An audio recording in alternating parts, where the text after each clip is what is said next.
Hi, welcome to life line. Psoriasis, eczema, vitiligo ఇంకా ఇతరితర చర్మ సమస్యలు రావడానికి కారణాలు, వాటిలో ఎలాంటి ఇబ్బందులు ఉంటుంది, వీటికి హోమియోలోని ట్రీట్మెంట్ ఎలా ఉంటుంది అనే విషయాన్ని తెలియజేసేందుకు మనతో పాటు స్టూడియోలో ఉన్నారు డాక్టర్ కేర్ హోమియోపతి నుంచి డాక్టర్ మూర్తి గారు. సో ఈ చర్మ సమస్యలకు సంబంధించి మీకు ఎటువంటి సమస్య ఉన్నా 040234901002 ఆర్ 0103 నెంబర్కి కాల్ చేసి సార్కి మీ సమస్య చెప్పి దానికి సొల్యూషన్ తెలుసుకోవచ్చు. Hello sir. హలో సార్, చర్మ సమస్యల్లో ముందుగా సోరియాసిస్ గురించి తీసుకుంటే ఇది ఎందువల్ల వస్తుంది, ఏ ఏజ్ గ్రూప్ నుంచి మనం ఎక్కువగా చూడటానికి అవకాశం ఉంటుంది? రైట్. ఈరోజు రేపట్లో ఎక్కువగా సోరియాసిస్ గురించి మనం వింటూ ఉన్నాం. ముఖ్యంగా గమనించవలసింది ఏంటంటే సోరియాసిస్ని ఒక చర్మ వ్యాధిగా చూడడం కంటే కూడా it is a autoimmune disorder అంటారండి. అంటే రోగ నిరోధక శక్తి మన బాడీని కాపాడుతూ ఉంటుంది. ఇలాంటి రోగ నిరోధక శక్తి మన మీదనే అటాక్ చేయడం, అంటే సింపుల్గా తెలుగులో చెప్పాలంటే కంచే చేను మేయడం అంటారు. అలాంటి పరిస్థితి ఎదురు అవడం వల్ల ఈ సోరియాసిస్ అనేటువంటిది జబ్బు ఉంటుంది. అదే కాదు, కీళ్లకు సంబంధించి రూమటైడ్ ఆర్థరైటిస్ ఇవన్నీ అంటారు. ఇవన్నీ ఆటోఇమ్యూన్ డిజార్డర్స్. అయితే ముఖ్యంగా చెప్పుకోవాల్సింది ఇప్పుడు ఈ సోరియాసిస్లో ఫేజెస్ ఎలా ఉంటుంది అనేది. అంటే మన చర్మం 3 రకాలైనటువంటి పొరలలో ఉంటుంది. అది నిరంతరంగా ఒక చర్మం వెళ్తూ ఉంటే ఒక సెల్ కణాలు డిస్ట్రక్షన్ అయ్యి మళ్ళీ కొత్తవి పుట్టుకురావడం జరుగుతూ ఉంటుంది. అయితే ఈ సోరియాసిస్లో ఏమవుతుందంటే ఎక్కువగా ఉత్పత్తి అవుతుంది. ఎక్కువగా ఉత్పత్తి అవ్వడం వల్ల లేయర్ మీద లేయర్ చర్మ గ్రంథులు, చర్మ పొరలు ఒకటి మీద ఒకటి ఎక్కువగా ఏర్పడడం జరుగుతూ ఉంటుంది. ఇలాంటి ఎక్కువగా చర్మం ఏర్పడినప్పుడు వాటి మధ్యలో ఒక సంఘర్షణ లాగా వచ్చి పైన ఉన్నటువంటి చర్మం తొందరగా పోవడానికి ప్రయత్నించడం వల్ల అక్కడ పొట్టులాగా రాలిపోవడం, దురదలాగా రావడం, తర్వాత రెడ్నెస్ కందినట్టు ఉండడం ఇలాంటివి ఉంటుందండి. దీన్ని సోరియాసిస్గా గుర్తించవచ్చండి. సో ఇప్పుడు నేను జనరల్గా విన్నాను, ఎక్కువగా బ్యాడ్ హ్యాబిట్స్ ఉండే వాళ్ళు, లేదంటే యాంటీబయోటిక్స్ ఏదైనా డిసీజ్ కోసం ఎక్కువగా యూస్ చేసే వాళ్ళు సోరియాసిస్ వస్తూ ఉంటుంది అంటారు. ఎంతవరకు అది కరెక్ట్? కరెక్టేనండి. యాక్చువల్గా ఈ సోరియాసిస్ మనం ఇంతకుముందు చెప్పుకున్నట్టు ఆటోఇమ్యూన్ డిజార్డర్. అయితే ఈ ఆటోఇమ్యూన్ డిజార్డర్కి ఎక్కడో ఒక చోట ఒక ట్రిగర్ ఫ్యాక్టర్ అనేది ఉంటుంది. అందుకనే మనం ఏం చేస్తామంటే వాళ్ళకి ఏదైనా యాక్సిడెంట్, కొంతమందికి యాంటీబయాటిక్స్ వాడి ఏదో ఒక చిన్న అలర్జిక్ ఫెనమినాగా తయారవడం కానీ అక్కడి నుంచి అది స్టార్ట్ అవుతుందండి. దెన్ ఏమవుతుందంటే అది యూటర్న్ తీసుకొని ఇక అక్కడి నుంచి అది సోరియాసిస్గా మారడం జరుగుతూ ఉంటుంది. థర్డ్ పాయింట్ వచ్చేసరికల్లా ఈ బ్యాడ్ హ్యాబిట్స్ అంటారు. లేట్ నైట్ ఉండడం కానీ, తర్వాత స్మోకింగ్ కానీ, ఆల్కహాల్ కానీ. డెఫినెట్గా సోరియాసిస్ వ్యాధి ఉన్న వాళ్ళల్లో మద్యపానం కానీ, తర్వాత ధూమపానం కానీ చాలా ఎక్కువ ఎఫెక్ట్గా ఉంటుంది. మనం ఇంతమంది చెప్పుకున్నట్టు ఆటోఇమ్యూన్ డిజార్డర్ దీంట్లో ఏంటంటే లైఫ్ స్టైల్ చాలా ఇంపార్టెంట్. ఇలాంటి లైఫ్ స్టైల్ని ఇగ్నోర్ చేయడం వల్ల ఈ వ్యాధి ఎక్కువగా అవడమే కాదు, చాలా తీవ్రంగా ఉంటుంది. ముఖ్యంగా గమనించవలసింది ఏంటంటే అందరూ సోరియాసిస్ అంటే ఏదో చర్మ వ్యాధి అనుకుంటారు, కానీ అండి గమనించవలసింది ఏంటంటే సోరియాసిస్ ఎక్కువగా ముదరడం వల్ల, సరైన చికిత్స లేకపోవడం వల్ల అది కీళ్లకు వ్యాపించడం, తదుపరి హార్ట్ కూడా వ్యాపించేటువంటి అవకాశాలు చాలా ఉంటాయి. వేటండి, ఒక కాలర్ సిద్ధంగా ఉన్నారు, చూద్దాం. వరప్రసాద్ గారు. హలో. హలో, నమస్తే మేడం. వరప్రసాద్ గారు మాట్లాడండి సార్తో, ప్రాబ్లం చెప్పండి సార్. సార్, నాకు డౌట్ సార్. చెప్పండి. డిసెంబరు, జనవరి, ఫిబ్రవరి సార్ వింటర్లో ఓకే, బాడీ మొత్తం కూడా సూదులతో కూర్చున్నట్టు ఒక రకమైనటువంటి అలర్జీ అవుతుంది సార్. ఓకే. వాటర్ ఈ గొంతు మొత్తం కూడా ఎండిపోయినట్టు ఉంటుంది. ఓకే. అంటే ఏ పని చేసినా కూడా ఇమీడియట్లీ కూడా అలర్జీ స్టార్ట్ అవుతుంది. ఓకే. చాలా మందులు వాడాను సార్, అసలు దానివల్ల నాకు ఏమీ రిలీఫ్ ఇవ్వలేదు. ఓకే. ఈరోజు మీ ప్రోగ్రామ్ చూసి చేస్తున్నాను సార్. రైట్. ఓకేనండి. ఇది ఎప్పటి నుంచి ఉందండి మీకు? ఇది దాదాపు 8-9 ఇయర్స్ నుంచి ఉంది సార్. ఓకే. డాక్టర్ గారు ఏమన్నారు ఇంతకుముందు చూపించినప్పుడు మీకు? ఒంగోలులో ఒకసారి ఒక డాక్టర్ని కలిసాను సార్. ఓకే. అతను కొన్ని టాబ్లెట్ రాయించాడు, అవి వాడినప్పుడు ఏమో తగ్గినాయి, మా ఏరియాలో మాత్రం అవి దొరకలేదు. అందువల్ల ఏమైందంటే ఇంకా అది కంటిన్యూగా వస్తుంది. ఓకే. వాటర్ బాగా గొంతు ఎండిపోయి వాటర్ తాగిచ్చి మాత్రం రిలీఫ్ ఇస్తుంది. అదే. ఓకే. మళ్ళా గొంతు ఎండిపోయినప్పుడు స్టార్ట్ అవుతుంది. రైట్. ఓకే. ఇది వరప్రసాద్ గారు, ఇప్పుడు మీరు చెప్పినట్టు ఏంటంటే వింటర్లో డ్రై స్కిన్ ఎక్కువగా ఉంటుంది. That is one point. అందుకనే స్కిన్ అలర్జీస్ ఎక్కువగా రావడం ఉంటుంది. మనకు మామూలుగా ఉన్న వాళ్ళకు కూడా చర్మం పొడారిపోయినట్టు ఉండడం, తర్వాత మాయిశ్చరైజర్స్ ఎక్కువగా వాడడం జరుగుతూ ఉంటుంది. సో ఇది మీరు మాయిశ్చరైజర్ రెగ్యులర్గా వాడుతూ ఉండాలి. సెకండ్ పాయింట్, వాటర్ తీసుకుంటాము అని అంటున్నారు. ఇదే చెప్పేది ఏంటంటే మనము చర్మం కానీ మన బాడీ కానీ బాగా మాయిశ్చరైజ్గా ఉండాలంటే కనుక అడక్వేట్గా ఎక్కువగా వాటర్ తీసుకోవాల్సి ఉంటుంది. That is second point. Third point ఏంటంటే మనకి ఈ చర్మ వ్యాధులలో డిఫరెన్షియల్ డయాగ్నోసిస్ అంటారండి. అంటే చర్మ వ్యాధిని చూస్తే ఇది ఎటువంటి చర్మ వ్యాధి, ఇది ఎగ్జిమానా, అటోపిక్ ఎగ్జిమానా, లేకపోతే సోరియాసిసా. సోరియాసిస్లో కూడా 5-6 రకాలు ఉంటాయి. ఎటువంటి సోరియాసిస్ అనేటువంటిది డిఫరెన్షియేట్ చేయొచ్చు. ముఖ్యంగా మీరు గమనించవలసింది ఏంటంటే మీరు 9 సంవత్సరాల నుంచి ఈ వ్యాధితో బాధపడుతున్నారు. తాత్కాలిక ఉపశమనం ఉంది, దానివల్ల ఏదో స్టెరాయిడ్స్ వాడడం కానీ యాంటీ హిస్టామిన్స్ అలర్జీకి వాడడం కానీ కొంతవరకు ఉంటుంది. ఈ తీవ్రత పెరుగుతూ ఉంటుంది. ఇక్కడే హోమియోపతి వైద్య విధానం చాలా చక్కగా పనిచేస్తుందండి. మీరు ఒంగోలు దగ్గర ఉంటా అంటున్నారు, అక్కడ కానీ నెల్లూరులో కానీ మనవి డాక్టర్ కేర్ హోమియోపతి ఉన్నాయి. మీరు అక్కడ కనుక సంప్రదిస్తే మీకు శాశ్వత నివారణ ఉంటుందండి. రైట్ సార్, సోరియాసిస్లోని రకాల విషయానికి వస్తే గట్టెడ్ సోరియాసిస్ సిమ్టమ్స్ ఏ రకంగా ఉంటుంది? రైట్, గట్టెడ్ సోరియాసిస్ చాలా టిపికల్గా ఉంటుందండి. ఇది త్రూఅవుట్ బాడీలో చిన్న చిన్న మచ్చలుగా ఉంటుంది. వాళ్ళు ఏమంటారంటే ఫస్ట్ చిన్నగా ఎరప్షన్ లాగా వస్తుంటుంది, బాడీ మొత్తం ఉంటుంది. కోర్స్ ఎనీ సోరియాసిస్లో ఇచ్చింగ్ అనేది చాలా ప్రామినెంట్గా ఉంటుంది, దురద అనేది ప్రామినెంట్గా ఉంటుంది. బట్ ఈ గట్టెడ్ సోరియాసిస్ ఏంటంటే throughout body, especially back side of ఇది కానీ, తర్వాత ముందు కానీ, శరీర భాగాల్లో అక్కడక్కడ ఉంటుంది. సో ఇది స్పొరాడిక్గా బాడీ మొత్తం స్ప్రెడ్ కావడం వల్ల దీని ట్రీట్మెంట్ అనేది డిఫరెంట్గా ఉంటుందండి. At the same time any సోరియాసిస్కి ముఖ్యంగా మనం చెప్పుకోవాల్సింది ఏంటంటే లైఫ్ స్టైల్ చాలా ఇంపార్టెంట్. సో దాన్ని 3M అంటాం, అంటే moderate exercise, moderate diet and moderate medication. So ఈ 3 పాటిస్తూ ఉంటే అది సోరియాసిస్లో మనం సరైనటువంటి చికిత్స ఇవ్వచ్చండి. సో ఎరిథ్రోడెర్మిక్ సోరియాసిస్లోని ఎలాంటి ఇబ్బంది ఉంటుంది? ఎరిథ్రోడెర్మిసిస్ అనేది చాలా కొంచెం రేర్గా కనపడుతుంటుందండి. వాళ్ళలో ఏమవుతుందంటే స్కిన్ రెడ్ కలర్లో స్కిన్ ఉండడం, తర్వాత అది ఎక్కువగా జాయింట్స్ నియర్ బై జాయింట్స్గా ఉండడం, ఇచ్చింగ్ వెరీ ప్రామినెంట్గా ఉంటుంది. అయితే వాళ్ళలో కొంచెం ఇన్ఫెక్టివ్ స్టేజ్ ఎక్కువగా ఉంటుంది. అందువల్ల నొప్పి లాగడం, అటువంటి ప్లేస్లలో ఎక్కువగా మంటలాగా ఉండడం జరుగుతూ ఉంటుందండి. సో సోరియాసిస్ వల్గారిస్ లక్షణాలు ఎలా ఉంటాయి? సోరియాసిస్ వల్గారిస్ జనరల్ లైక్ మన ఎలా ఉంటుందంటే మనకు ముఖం మీద మొటిమలు వచ్చినట్టు ఉంటాయి చూడండి, అలా ఉంటుంది. ఇది కూడా ఏమవుతుందంటే రెడ్ కలర్లో ఉండి ఎర్రప్షన్స్ వస్తాయి. అంటే చిన్నది మన ఏమంటారు ప్రిక్లీ హీట్ అంటారు, అంటే మన చెమట బుల్లల్లాగా అక్కడక్కడ వచ్చేసేసి అది పుష్టులాగా, అంటే కొంచెం చీమ్ పట్టినట్టు అనిపించి రెడ్నెస్ తగ్గేసి తర్వాత అది తగ్గడం ద్వారా అక్కడ గ్లూటియస్ ఫ్లూయిడ్ అంటే కొంచెం జిగురులాగా పదార్థం అవుతుంది. ఆ తర్వాత అది వైట్ కలర్గా మాడి పొట్టులాగా మారుతూ ఉంటుందండి. రైట్ అండి, ఒక కాల్ సిద్ధంగా ఉన్నారు, చూద్దాం. నిజామాబాద్ నుంచి రవీంద్ర గారు. హలో హలో హలో రవీంద్ర గారు మాట్లాడండి సార్తో. సార్ నమస్తే సార్. నమస్తే, చెప్పండి రవీంద్ర గారు. నాకు ఈ అరిచేతు లెఫ్ట్ హ్యాండ్లో అరిచేతిలో దురదైందండి 2-3 months నుంచి. ఓకే అయితే డాక్టర్ గురించి కూడా సోరియాసిస్ అన్నారు. ఓకే, దాని గురించి అడుగుదామని. రైట్. అదే ఓకే, ఇది యాక్చువల్గా కొంతమందికి పామ్ హౌస్ ఉంటాయి సోరియాసిస్ అని కానీ ప్లాంటర్ సోరియాసిస్ కానీ అంటారు. అంటే అరికాళ్ళల్లో అరిచేతుల్లో ఫస్ట్ రావడం జరుగుతూ ఉంటుంది. ముఖ్యంగా గమనించవలసింది ఏంటంటే సోరియాసిస్ ఎక్కడో చోట స్టార్ట్ అవుతూ ఉంటుంది, తర్వాత బాడీ మొత్తం స్ప్రెడ్ అవుతూ ఉంటుంది. సో ఇప్పుడు మీరు 3 months 4 months అంటున్నారు కాబట్టి మనం ఇంతకుముందే చెప్పుకున్నట్టు కొంచెం లైఫ్ స్టైల్ పాటించడం, తర్వాత మీరు నిజామాబాద్ అంటున్నారు, నిజామాబాద్లో కూడా మనది డాక్టర్ కేర్ హోమియోపతి ఉంది. అయితే ఇక్కడ మనం పాజిటివ్ హోమియోపతి అని అంటాం.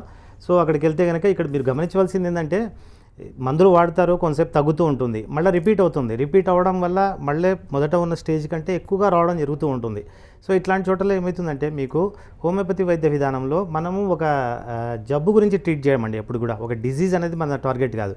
మనం we treat patient as a whole, మొత్తం శరీరానికి సంబంధించినటువంటి వాళ్ళకి లక్షణాలకు సంబంధించినటువంటి చికిత్స చేయడం వల్ల వాళ్ళకి సోరియాసిస్ కానీ దాని అలైడ్ ఎనీ కాంప్లికేషన్స్ కానీ ఫ్యూచర్లో కానీ ఇప్పుడు కానీ ఉంటే తగ్గించేటువంటి అవకాశం ఉంటుంది.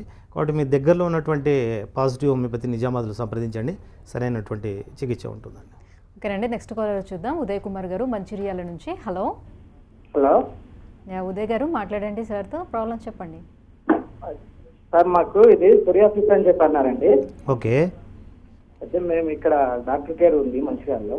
ఓకే, అయితే ఒక 4 years నుంచి మాకు బాగా ప్రాబ్లం అవుతుందండి. ఓకే, అయితే ఒక 5 months నుంచి డాక్టర్ కేర్ వాడుతున్నాం కానీ ఎక్కువ అవుతుందండి బాడీ మొత్తం. ఓకే, కలిగి ఇట్లా బ్లడ్ వచ్చి మంటలు మండుతుంటా అవును, బాగా ప్రాబ్లం అవుతుందండి హోమియో వాడుతుంది. Okay, right. అది మీరు ఆల్రెడీ ట్రీట్మెంట్ వాడుతున్నా అన్నారు. దీంట్లో ముఖ్యంగా చెప్పవలసింది ఏంటంటే ఈ సోరియాసిస్కి మీరు ట్రీట్మెంట్ స్టార్ట్ చేసేటప్పుడు డాక్టర్ గారు మీకు అవగాహన ఇచ్చే ఉంటారు. కనీసం 3 నుంచి 4 సంవత్సరాలు ఓపిక పట్టాలండి. ఎందుకంటే ఇది ఆల్రెడీ మనం చెప్పుకున్నాం లైఫ్ స్టైల్ డిజార్డర్లో కాకుండా ఇది ఒక ఆటోఇమ్యూన్ డిజార్డర్. సో కొంతకాలం ఓపిక పట్టాలి. రెండో పాయింట్, మీకు మంటగా వస్తుంది ఎక్కువైంది అని అంటారు. కొంతమందిలో, నా అందరి విషయాలలో కాదు, కొంతమందిలో ఇది కొంచెం అగ్రవేషన్ అంటే కొంచెం ఉద్రిక్తంగా కనపడేటువంటి అవకాశం ఉంటుంది. దీన్ని మన ఉద్రిక్తతని అంతగా కంగారు పడాల్సిన అవసరం లేదండి. అదే ఒక చిన్న ఎగ్జాంపుల్ చెప్పాలి అంటే పట్టణం ఉద్రిక్తలో ఉంది బట్ అదుపులో ఉంది అని అంటారు. City is intense but under control. So ఇలాంటివి హోమియోపతిలో ఏమవుతుందంటే స్టాగ్నెట్గా ఉన్నటువంటి వ్యాధిని ఒక దిశలో తీసుకెళ్ళడానికి ఆ మందు కొంచెం అగ్రవేట్ చేస్తుంది. అయితే మీరు కంగారు పడాల్సిన అవసరం లేదు. ఇక్కడ మీకు ఎప్పుడైతే కొంచెం వ్యాధి ఎక్కువగా అయింది అని అంటారో అక్కడ మందులు చాలా చక్కగా పనిచేస్తున్నట్టు లెక్క. కొంతకాలం మీరు ఓపిక పట్టండి. మీకు ప్రస్తుతం ఉన్న లక్షణాలు తగ్గడమే కాకుండా ఫ్యూచర్లో మళ్ళీ సోరియాసిస్ రాకుండా ఉంటుంది. అందుకని దీర్ఘకాలంగా ప్లాన్ చేసుకోండి. నెక్స్ట్ కాల్ చూద్దామండి. అనకాపల్లి నుంచి బాలు గారు. హలో అండి. బాలు గారు చెప్పండి. అదండి, ఇప్పుడు నాకు కంటిన్యూగా జలుబు వస్తుందండి, డస్ట్ అలర్జీ ఉందండి. ఓకే సార్, అది చాలా మెడిసిన్ వాడానండి, హోమియోపతి మెడిసిన్ వాడాను, ప్లస్ ఇంగ్లీష్ మెడిసిన్ వాడాను. ఓకే ఎన్ని మెడిసిన్ వాడినా సరే అది తగ్గట్లేదండి. కంటిన్యూగా తుమ్ములు నాన్ స్టాప్ ఒక 10-15 తుమ్ములు వచ్చేస్తున్నాయండి. ఓకే అది దానికి ఏం చేసే పరిష్కారం అని చెప్తాను. రైట్. యాక్చువల్గా ఇప్పుడు మనం మాట్లాడేది సోరియాసిస్ గురించి అండి. బట్ ఎనీహౌ అడిగారు కాబట్టి చెప్పాల్సి వస్తుంది. ఇప్పుడు మీకు పదే తుమ్ములు వస్తున్నా 5-6 ఏళ్ళ నుంచి ఉంది అని అన్నారు. ఇది ఒక అలర్జిక్ ఫెనమెనా. అంటే మీకు ప్రస్తుతం ఉన్న ప్లేస్లో అందరూ ఉన్నారు కానీ వాళ్ళకి ఎటువంటి సఫరింగ్ లేదు, మీకుంది. ఇదే ప్రత్యేకత హోమియోపతిలో, ఇదే ప్రత్యేకత. అంటే మీకు ఉన్నటువంటి ఇమ్యూనిటీ తగ్గిపోవడమే కాకుండా మీరు కొన్ని రకాలైనటువంటి ఉత్ప్రేరకాలకి లోన్ అవుతూ ఉన్నారు. సో ఇటువంటి వాటిల్లో శాశ్వత నివారణ హోమియోపతిలో ఉంటుంది. కానీ మీరు ఇంతకుముందు హోమియోపతి వాడారన్నారు, కరెక్ట్. బట్ ఏంటంటే నేను చెప్పేది ఏంటంటే మీకు అలర్జీ ఉన్నప్పుడు దాంట్లో మన ఫెనమెనా అనేది ఒక టైప్లో ఉంటుంది. అంటే ఫస్ట్లో మీకు వచ్చేటువంటి ఎపిసోడ్స్ తగ్గుతూ ఉంటాయి, నెమ్మదిగా అసలు రాకుండా ఉంటాయి, తర్వాత పూర్తి నివారణ ఉంటుంది. సో దీనికి మీరు 2 to 3 years ప్లాన్ చేసుకుంటే కనుక శాశ్వత నివారణ ఇవ్వచ్చు. అందుకని మీరు ఫ్రీక్వెంట్గా డాక్టర్స్ని మార్చకుండా, మీరు అనకాపల్లి అంటున్నారు, మీకు మనకు దగ్గరలో విశాఖపట్నంలో కానీ లేదా రాజమండ్రిలో కానీ దగ్గరైనటువంటి బెస్ట్ డాక్టర్స్ ఉండడమే కాకుండా research R&D research and development ఉంది కాబట్టి మిగతా వాళ్ళకంటే కూడా మనం బెటర్ ట్రీట్మెంట్ ఇవ్వగలుగుతున్నాం. సరే, కాల్ సిద్ధంగా ఉన్నారండి. హైదరాబాద్ నుంచి రేవంత్ గారు. హలో హలో హలో రేవంత్ గారు మాట్లాడండి సార్ తోటి. ప్రాబ్లం చెప్పండి సార్. సార్, ఇది చిన్న ఇన్ఫెక్షన్ ఉందండి, నాకు 2 years అవుతున్నది. ఓకే. ఇది ఎలా వచ్చిందంటే అంతకుముందుకు మా ఫ్రెండ్కి ఉండేది, మేము వర్క్ చేసే దగ్గర నుంచి, అతని నుంచి నాకు వచ్చింది అనుకోండి. అంటువ్యాధి లాగా వస్తుందండి సోరియాసిస్ అనేది. చెప్పండి, మీరు చెప్పండి, చెప్తాను దానికి క్లారిఫికేషన్. వస్తుంది. మేము మెడిసిన్ వాడుతున్నాను, మామూలు మెడిసిన్ యాంటీబయాటిక్ వాడుతుంటే తగ్గుతుంది, మెడిసిన్ పని చేయగానే మళ్ళీ వస్తుంది. ఇది అంటే మనం రబ్ చేసినప్పుడు రెడ్ గా అవుతుంది, మెడిసిన్ ఇట్లా వాడినప్పుడు మళ్ళీ ఎండిపోయినట్టు అయ్యి చిన్న వైట్ స్కిన్ లాగా ఊడిపోతుంది. అవునండి, అదే అలా వస్తుంది. ఇది 2 years నుంచి సఫర్ అవుతున్నా దాని గురించి. ఓకే. రేవంత్ గారు, ముఖ్యంగా చెప్పుకోవాల్సింది ఏంటంటే సోరియాసిస్ అంటువ్యాధి ఎటువంటి పరిస్థితిలో కాదు.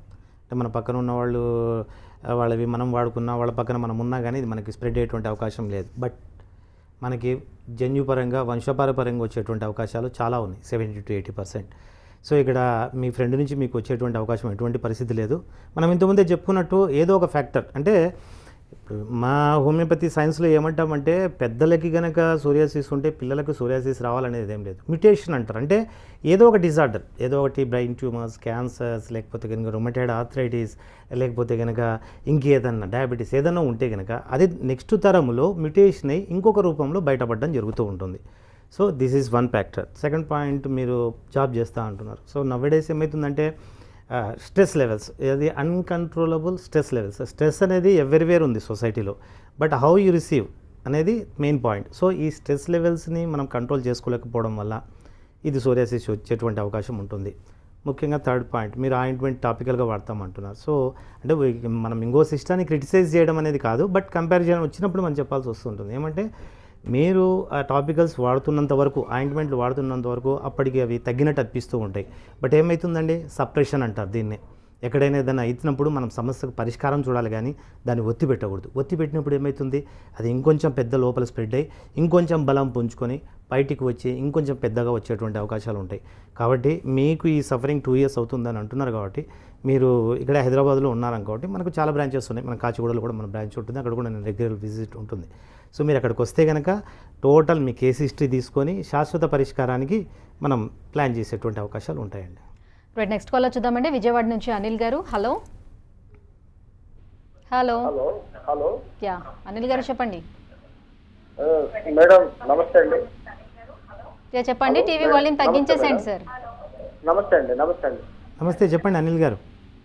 సార్ ఇప్పుడు డాక్టర్ మూర్తి గారిని చూస్తున్నామండి. Okay okay sir. Sir psoriasis గురించి చూస్తున్నామండి. కాళ్ళ మీద మచ్చలు వచ్చినాయండి ఫస్ట్. అవునండి. మచ్చలు వచ్చి అవి దురదగా వచ్చి గోగుతుంటే మొత్తం పొట్టంతా రాలిపోయి మళ్ళీ ఒక 1 day తర్వాత మళ్ళీ అలాగే వస్తుందండి. అవునండి. మళ్ళీ పుట్టంతా రాలిపోయి ఒకసారి తొక్కలు ఎక్కిపోయి బ్లడ్ రావడం జరుగుతుంది. అట్లా కాళ్ళ మీద 3 చోట్ల వచ్చిందండి. ఓకే సార్ ఇప్పుడు మేము ఏమి వాడలేదు సార్. ఓకే, అది పోతుందిలే అని చెప్పి మామూలుగా పసుపు అది రాస్తున్నామండి. అయినా కానీ అట్లాగే ఉందండి అది. అవునండి సార్ దాని గురించి తెలుస్తుందని ఫోన్ చేశాను సార్. రైట్ అనిల్ గారు, మీరు చెప్పినట్టు అది వెరీ టిపికల్ సోరియాసిస్ అండి. సోరియాసిసే ఉంటుంది. మీరు ఎన్నిసార్లు ఆయింట్మెంట్ పట్టించండి తగ్గుతూ ఉంటుంది, మళ్ళీ వస్తూనే ఉంటుంది. అయితే ముఖ్యంగా దీనికి పసుపు ఇలాంటివి పట్టించద్దండి అంటారు మనం, అంటే యాంటీసెప్టిక్ యాంటీబయాటిక్ అంటారు. ముఖ్య విషయం ఏంటంటే ఈ సోరియాసిస్కి పొలెన్ కానీ, అంటే పువ్వులలో ఉన్నటువంటి లైట్ పౌడర్ లాంటిది కానీ, సిమెంట్ లాంటిది కానీ, డస్ట్ లాంటిది కానీ, లేదా ఈ పసుపు లాంటివి, అంటే ఇప్పుడు కాలంలో పసుపు అంటే మంచి పసుపు అనేది దొరకడం లేదు, అంత అడల్ట్రేటెడ్, అదేదో రంపపోటు ఏదో అయి ఉంటుంది సగానికి సగం. సో ఇలాంటివన్నీ పట్టించడం వల్ల అది ఇంకా ఎక్కువ కావడం జరుగుతూ ఉంటుంది. సోరియాసిస్ ఉన్న వాళ్ళు చేయవలసిన పని ఏంటంటే కొబ్బరి నూనె, నార్మల్ కొబ్బరి నూనెని, కోకోనట్ ఆయిల్ని అప్లై చేయాలి. సో అది అప్లై చేయడం వల్ల ఆ స్కిన్ మాయిశ్చరైజ్గా ఉండి అగ్రవేషన్ కాకుండా కొంచెం ఉపశమనం ఉంటుంది. సో మీరు ఉదయము రాత్రి, ఎండాకాలం కాబట్టి 2 సార్లు కొబ్బరి నూనె పట్టించండి. మీరు ఇక్కడ విజయవాడలో ఉంటున్నా అన్నారు కాబట్టి ఇక్కడ మంది డాక్టర్ కేర్ హోమియోపతి ఉందండి, చాలా మంచి డాక్టర్సే ఉన్నారు. అక్కడికి వెళ్తే మీకు శాశ్వత పరిష్కారం ఉంటుంది. ఈ చిన్న ట్యాబ్లెట్ వాడడం వల్ల మీకు మళ్ళీ రిపీట్ కావడమే జరుగుతూ ఉంటుంది. అందుకని మీ దగ్గరలో ఉన్నటువంటి డాక్టర్ కేర్ని సంప్రదించండి, మీకు శాశ్వత నివారణ ఉంటుందండి. రైట్ సార్, సోరియాసిస్లో ఈ స్కాల్ప్ సోరియాసిస్ వస్తే ఎలా కనిపిస్తుంది అండ్ జుట్టు మొత్తం ఊడిపోతుందా? ఆ ప్లేస్లో మళ్ళీ ట్రీట్మెంట్ తీసుకున్నా కూడా తిరిగి రాదా? రైట్, అది చాలా మంచి క్వశ్చన్. చాలామంది స్కాల్ప్లో వచ్చేటువంటి సోరియాసిస్ని ఫస్ట్ చుండ్రుగా పరిగణిస్తారు, చుండ్రుగా పరిగణిస్తూ ఉంటారు, పొట్టు రాలుతున్నట్టు అనిపిస్తూ ఉంటుంది. తర్వాత ఏమవుతుందంటే చుండ్రుకు దీనికి ఎలా ఉంటుందంటే చుండ్రు ఒక పొట్టులాగానే ఉంటుందండి. బట్ ఈ స్కాల్ప్ సోరియాసిస్ అది వెళ్ళిపోయిన తర్వాత రెడ్నెస్ ఒకటి ఉంటుంది. తర్వాత ఎక్కడైతే ఇన్ఫెక్షన్ ఉంటుందో generally it is natural hair fall ఉంటుంది. స్కాల్ప్ సోరియాసిస్ అనేది గట్టెడ్ సోరియాసిస్ తర్వాత the most difficult part of psoriasis. అందులో రెండో పాయింట్ ఏమైతే ఉంటుంది, మనకు అక్కడ లాట్ ఆఫ్ హెయిర్ ఉంటుంది. ఈ లాట్ ఆఫ్ హెయిర్ ఉండడం వల్ల ఈ డస్ట్ అక్యుములేషన్ కానీ, పొల్యూషన్ అక్యుములేషన్ కానీ ఎక్కువగా ఉంటుంది. సో అది ముఖ్యంగా గమనించవలసింది ఏంటంటే చాలామంది ఏదో వారానికి రోజు స్నానం చేస్తూ ఉంటారు. కాదు, ఇలాంటి ప్రాబ్లమ్స్ ఉన్నవాళ్ళు రోజు స్నానం చేసి డ్రై చేయాలి ఆ పార్ట్ని. రెండో పాయింట్, ఈ స్కాల్ప్ సోరియాసిస్ మనం ఇంతకుముందే అనుకున్నట్టు రెడ్నెస్ కనపడి దీంతోపాటు ఎంట్రుకలు రాలుతూ ఉంటాయి. బట్ ఒక దీంట్లో ప్లస్ పాయింట్ ఏంటంటే అరేటా అంటారు, స్కాల్ప్ అరేటా అంటారంటే పేను కొరకడానికి కొంతమంది అంటూ ఉంటారు చూసారా, అలాంటి వాటిలలో కూడా హోమియోపతి వైద్య విధానం ఉంది. కాబట్టి స్కాల్ప్లో వచ్చినటువంటి హెయిర్ నామినల్గా కొంతకాలం అది ఆ ఇన్ఫెక్షన్ వల్ల తగ్గిపోయినా కానీ మళ్ళీ వచ్చే అవకాశాలు ఉంటాయి. సో ఇట్లాంటి వాటిలలో హోమియోపతి ఎలా ఉంటుందంటే కొంతమందిలో కింద నుంచి, ఇందాక అనిల్ గారు చెప్పారు విజయవాడ నుంచి, కింద నుంచి ఉంది, కొంతమంది కింద నుంచి స్ప్రెడ్ కావడం, కొంతమంది నుంచి పైనుంచి స్ప్రెడ్ కావడం, బాడీలో ఒక భాగంలో ఉంటుంది. ఇక్కడ హోమియోపతిలో మనం లెఫ్ట్ నుంచి రైట్, రైట్ నుంచి లెఫ్ట్, పై నుంచి కిందికి అనేటువంటి సిమ్టమ్స్ చూస్తాం. సో ఇది ఒకటి. వాటర్ బాగా తీసుకోవడం, ఫుడ్ మంచిగా తీసుకుంటూ ఉంటే చక్కగా తగ్గించచ్చండి. Scalp psoriasis though it is a little bit difficult but it's can be cured. Yes, so pustular psoriasis కనిపించడానికి ఎలా ఉంటుంది? Pustular psoriasis very clear. అది ఎట్లా ఉంటుందంటే చిన్నగా మన చీముగుళ్ళలాగా ఉంటాయి. ఎస్పెషల్లీ అది కాళ్ళ దగ్గర, కాళ్ళ అంచులలో అట్లాంటి చోట వస్తూ ఉంటాయి. చిన్న చీము లాంటి గుల్లలు ఉంటాయి, చిన్నవి ర్యాష్ వస్తూ ఉంటాయి. అవి తర్వాత అవి పగిలిపోవడం, ఆ తర్వాత చిన్నగా బంకలాగా ఉండడం, అక్కడ రెడ్ కలర్లో రావడం. This is called pustular psoriasis. ఇక్కడ కొంతమంది ఏంటంటే అది చిన్న అలర్జీకి అనుకోనో ఏదో అనుకోనో ఉంటూ ఉంటారు. బట్ ఏంటంటే తర్వాత స్టేజ్లో ఇచ్చింగ్ రావడం, మంట రావడం ఉంటాయి. నెక్స్ట్ కాల్ చూద్దాం. ఖమ్మం నుంచి రవి గారు. హలో. నమస్తే మేడం. యా సార్తో మాట్లాడండి. సార్ డాక్టర్ గారు నమస్తే సార్. నమస్తే, చెప్పండి రవి గారు. ఇది మా ఫ్రెండ్కి వచ్చేసి డిసీజ్ 7 years అవుతుంది సార్. ఇది ఓకే. ఇది అప్ అండ్ డౌన్ గా వస్తుంటుంది వెళ్తుంటుంది. చాలా వరకు ఆయుర్వేదం ప్రిపేర్ చేసాం, చాలా మెడిసిన్స్ వాడాం, ఇంకా కొంచెం కొంచెం అక్కడక్కడ చాలా చోట్ల చాలా రకాలుగా ట్రీట్మెంట్ చేయించాం. ఓకే. కానీ ఎప్పుడు కూడా క్యూర్ అవ్వట్లేదు. పూర్తిగా పోయినా కానీ లాస్ట్ 3 months 4 months లో మళ్ళీ వచ్చేస్తుంది, బాగా స్ట్రగుల్ గా వస్తుంది. ఓకే. దానివల్ల ఏంటంటే బాగా అసలు మెంటల్ టెన్షన్ వస్తుంది, బాగా ప్రిపేర్ అంటే ప్రాబ్లం ఉంటుంది. అసలు మనిషి అంత హ్యాపీగా ఉండట్లేదు. అవునండి. ఈ మెడిసిన్స్ వల్ల ఏమన్నా సైడ్ ఎఫెక్ట్స్ వస్తున్నాయా, దీనివల్ల ఇంకేమన్నా ట్రబుల్ వస్తుందా అనేది అర్థం కావట్లేదు. రైట్. హలో. ఓకే, చెప్పండి. అదే సార్, ఈ టెన్షన్స్ అసలు టెన్షన్స్ ఆగట్లేదు. ఎక్కువగా టెన్షన్ గా ఫీల్ అవడం, ప్రతి విషయానికి కోపంగా ఉండటం, బాగా ఇదిగా ఉండటం. ఆయుర్వేదం చేసుకోవడం వల్ల కొంచెం పర్లేదు సార్, తగ్గినట్లు అనిపిస్తుంది. కానీ మళ్ళీ వెంటనే ఇంగ్లీష్ మెడిసిన్స్ కి ప్రిపేర్ అవ్వాల్సి వస్తుంది. రైట్. ఓకే, మీరు చెప్పినట్టు కరెక్టేనండి. మీరు జంబ్లింగ్ చేస్తూ ఉంటే ట్రీట్మెంట్ కుదరదు. ఆయుర్వేదంలో వాళ్ళు ఎటువంటి అష్యూరెన్స్ ఇచ్చారో, ట్రీట్మెంట్ విధానం ఎలాంటిది అనేది వీ కెనాట్ కామెంట్. అలానే ఇంగ్లీష్ కూడా. బట్ ఇక్కడ మీరు చెప్తున్నారు స్ట్రెస్ టెన్షన్ అనేది ముఖ్యంగా గమనించవలసింది విషయం ఏంటంటే, మీరు టెన్షన్ పడుతున్నంతకాలం సోరియాసిస్ మీ నుంచి పోదు. రెండోది హ్యాపీనెస్ అన్నారు. హ్యాపీనెస్ బయట ఎక్కడ దొరకదు. దొరికితే అందరూ పోయి కొనుక్కుంటారు. హ్యాపీనెస్ మన లోపల నుంచి వస్తుంది. సో మీరు గమనించవలసింది ఏంటంటే, first you feel your self happy. And second thing, already నేను చెప్తూనే ఉన్నా, 3M: moderate diet, moderate exercise and moderate medication రెగ్యులర్గా తీసుకోవాలి. థర్డ్ పాయింట్, ఇది ఒక రోజులో, ఒక వారంలో, ఒక నెలలో, ఒక సంవత్సరంలో పోయే డిసీజ్ కాదు. ఇది లాంగ్ టైమ్గా మెంటల్గా ప్రిపేర్ అయ్యి ఉండాలి. మీరు ఆ కష్టం అయిపోవాలి. ఇది ఒక బెస్ట్ ఫ్రెండ్ అనుకోవాలి, మీతో పాటే ఉంది అనుకోని. So over the period of టైంలో మీరు ఈ స్ట్రెస్ లెవెల్స్ తగ్గించుకుంటూ, మీ లైఫ్ స్టైల్ కొంచెం మార్చుకుంటూ, హోమియోపతి వైద్య విధానం వాడుతూ ఉంటే చాలా చక్కటి రిలీఫ్ ఉంటుంది. బట్ కొన్ని దానిలో స్టెరాయిడ్స్ ఎక్కువగా వాడుతుంటారు కాబట్టి ఎక్కువ అయ్యేటువంటి అవకాశాలు ఉంటాయి. Right, thank you so much sir. Psoriasis ఎందువల్ల వస్తుంది, దానికి హోమియోలో ట్రీట్మెంట్ గురించి తెలియజేసినందుకు. ఇది వాటి లైఫ్ లైన్. చూస్తూనే ఉండండి TV9.